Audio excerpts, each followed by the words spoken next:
Israel Ambassador Kurs bumisita sa Binmaley para magbigay ng parangal sa pamilya ng bayaning OFW sa Israel. Ang buong detalye ng report na yan ihatid sa inyo ng partner Jay Mendoza.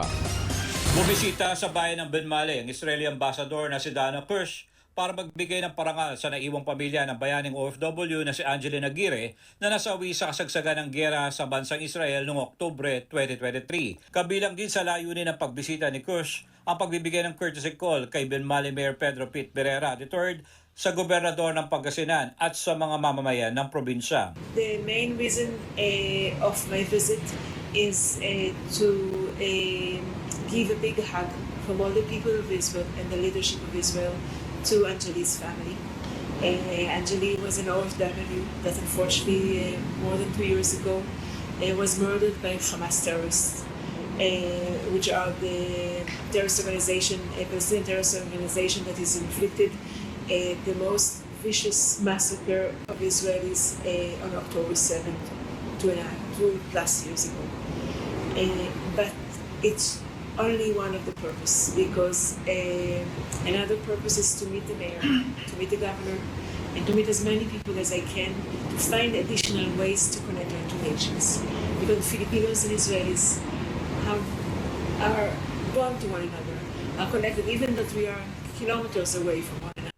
Matatandaan na nagbuwis ng kanyang buhay ang OFW na si Angeline Aguirre, isang caregiver sa bansang Israel para sa kanyang matandang amo sa gitna ng sigalot sa nasabing bansa noong 2023. Binigyang diin naman ni Kirsch na ang bansang Israel ay nakatuon sa pangangalaga sa mga Pilipinong manggagawa na nasa kanilang bansa at tiniyak ang maayos na kalagayan ng mga ito. Sa kasamang palad nga lang, anya, may ilang mga Pilipinong nadamay sa giyera at piniling manatili para protektahan ang kanilang mga amo. First of all and foremost, an OFW Filipino that is in Israel is for us an Israeli, that the government of Israel is committed to protect him or her 24/7. So we have shelters, we have the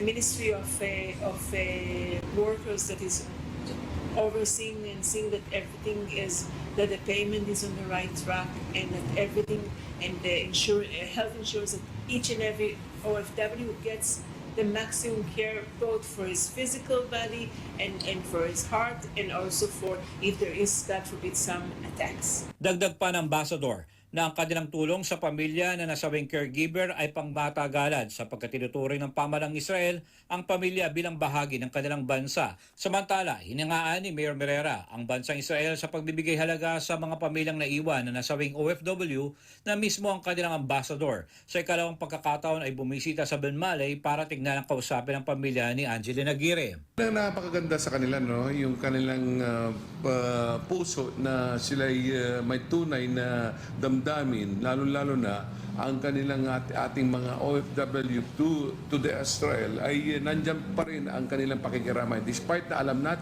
natin at alam nila na kahit papano ay nandyan pa rin yung pangangalaga na binitawan ng salita, hindi lang doon sa salita, mismo ginagawa nila na patunay na ang isang ambassador ay pupunta rito sa ating bayan ng Binmaley. Bukas naman si Mayor Berrera sa kooperasyon sa Israel kabilang ang pagsasanay ng modernong teknolohiya para sa agrikultura kung saan nakakaangat ang nasabing bansa kaugnay sa usapin ng modernong kagamitan sa pagsasaka. Para sa Diyos at Pilipinas Kumahal, J. Miguel Mendoza, SMNA News, North Luzon.